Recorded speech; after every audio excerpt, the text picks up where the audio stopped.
So the next part, or the next activity that we have in the revenue process, is receiving payment from customers. So remember, we said sometimes we'll sell these on account, so they may get the good or service, but then they haven't paid us cash yet. That's going to create that receivable, right? We have earned that revenue, but they haven't paid us yet. We would count that as revenue for us. So here's where we're going to determine whether or not we've made good credit decisions. Have we extended credit to the right people? Are we actually getting paid the money that we were expecting to get paid? Spoiler alert, not everybody's going to pay you the cash that they owe you. It's just an unfortunate part of doing business. Could be any number of reasons. Could be that business that you sold the goods to really wasn't creditworthy. It could be that they've gone out of business, they've gone bankrupt, and you're way far down their list for liquidation. So there could be any number of reasons why you don't get paid. You just have to realize that there are instances where you're not going to get paid. And then finally, we want to provide customer support. Okay, we're going to provide it before, during, and after the sale, right? This is going to help us maintain good relationships. We're going to have repeat customers. You're going to have lifelong customers. That is a very important part of your revenue process. You would rather sell smaller amounts to people that are going to come back and buy several times from you than a larger amount to somebody that's only going to buy from you once, typically speaking. Okay. At this stage, we've got to record sales returns, sales allowances. We've got to record them accurately. And just as a refresher on what those are, the sales return is just going to be if you bought something you didn't like it, you take it back to Target and you get a full refund. That's going to be your sales return. Okay. Not everything you sell will stay sold. Some of that will come back to you, and you will be providing refunds for people. And then you have sales allowances, which are like, I think the example that I've used in class several times is you buy an iPhone, you wanted a red iPhone, and they send you a purple iPhone. You call them and say, hey, I want to send this back. You sent me the wrong phone. And Apple goes, hey, we're completely out of stock with the red iPhones. So would it be okay if you kept the purple iPhone, and we'll give you a $200 return on that? Like, keep the product and we'll give you an allowance on it. So that's essentially what your sales allowances are.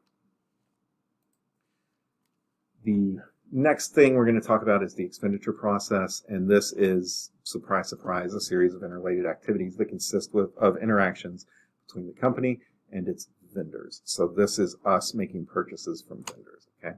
The goals here are to receive the highest quality goods, the lowest cost. Obviously, those costs go into your gross profit, right? So that these lowest costs, these costs that we're talking about here, are part of your cost of goods sold. So the lower that is, the higher your gross profit is, and in the end, that typically translates to a higher net income.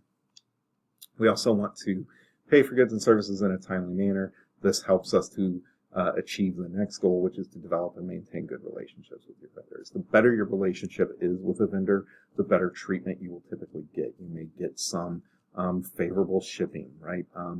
You may be able to say, hey, this is an emergency. I really, really need this like tomorrow, and get it. So developing and maintaining those good relationships with vendors is great. Also, making those timely payments means that your credit rating stays favorable, and you are able to get better discounts and better treatment from that perspective. So, kind of the way in manufacturing that you are going to order things, right, during the expenditure process. The first thing you're going to do is you're going to determine, what do I need to produce a good? So let's say we're building the table, right? We are going to need wood for the table. We're going to need the veneer that covers the table. We're going to need glue to stick the veneer to the table. We're going to need screws to put the table together, right? We're going to determine the need for all of those. We're going to determine how many we're going to produce, and then we're going to put in a requisition. So this is essentially just a request to say, hey, I need 5 gallons of glue because we're going to produce 500 tables, and it takes a gallon of glue to produce 100 tables, whatever the case is, right? So you would put in your requisition order, usually to somebody that is a requisitions officer or something like that, a requisitions manager, okay? The next thing is that requisitions manager is going to go ahead, they're going to select who the supplier is that they want to purchase through, they're going to order the goods, okay? They're going to put that purchase order in. Next, when we receive the goods, we're going to determine, do we have to return any of this? Did the quality meet our expectations? If not, maybe we need to ask for a return, maybe we need to ask for an allowance, something along those lines, and we're going to record those. And then finally, once we've made all those determinations, we're going to pay for the goods. And this is where those purchase discounts come into play. Do we want to take that 210 net 30 discount and get a 2% discount by paying in the next 10 days? Or would we rather hold on to that cash, maybe invest that cash somewhere else? Maybe we're going to make more than 2% on that cash if we have it for the next 30 days, right? And in that case, we would wait until the end of those 30 days to pay that cash, right? Those are just kind of thought process you're going through as a manager when you're trying to determine when you want to pay things. The next process that we got to talk about is the conversion process. So these are the activities that produce the goods that the company sells. Okay, this is really for those manufacturing facilities, the manufacturing type companies. Okay, if you are building custom tables to send to people, the first thing you're going to do is you're going to schedule your production. This is an extremely important part of our process, because what can happen is if you schedule your production poorly, and when you guys get to some of the upper division management classes, you'll have to work on production schedules and project management and all that. And you'll see that, wow, I accidentally scheduled a step or part of the production process right in the middle of the process that takes 9 days to complete, whereas everything before and after that only takes a single day. So now I've got this bottleneck where everything's being held up for 9 days right in the middle of my process. So it's creating a backlog for me. Okay, that increases your expenses for a number of different reasons, including storage for raw materials, storage for finished goods. You're unable to sell those materials. You may have to miss deadlines with clients, which means you have to provide for allowances, possibly returns. It could also impact the quality of the product. Again, that is something that would affect your allowance and returns accounts. So the scheduling of production is an extremely important part of our conversion process. Now, the next thing we're going to do is we're going to obtain the direct materials. We also call those raw materials. Typically, you're going to hear me call those raw materials. The reason we think of these as direct materials is because we can directly tie their cost to the product that we are producing.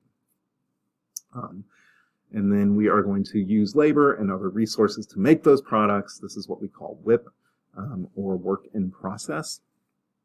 So this is a table that's half finished. You've got the top finished, but you haven't put the legs on it. It is a work in process. You cannot sell that table yet.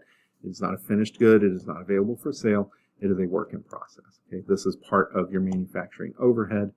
So manufacturing overhead is split into two different things. You have indirect and direct. Direct being the costs you can directly tie to the product. It's easy to trace those costs of the products.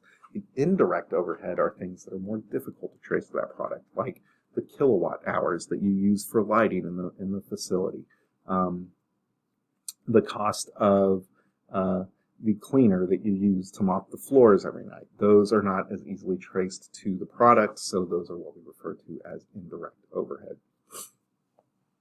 And then finally, we have storage and selling of the finished goods. This is just what it says. Once we have the finished good, we will store it in a warehouse somewhere. This also increased your cost. You don't want to be storing things for very long, because in some situations those products become obsolete and we can no longer sell them, or we have to sell them at a deep discount. This is why, if you've read Chapter 1, they talk about just-in-time manufacturing or accounting, meaning we only produce exactly what we need to produce when we need to produce it. As soon as the customer orders it, we produce it. Okay. So I'll end the video here. We'll move on to part 3, and when we get to part 3, we'll start talking about cost and revenue behaviors. We barely touched on this in class the other day, but we will get to it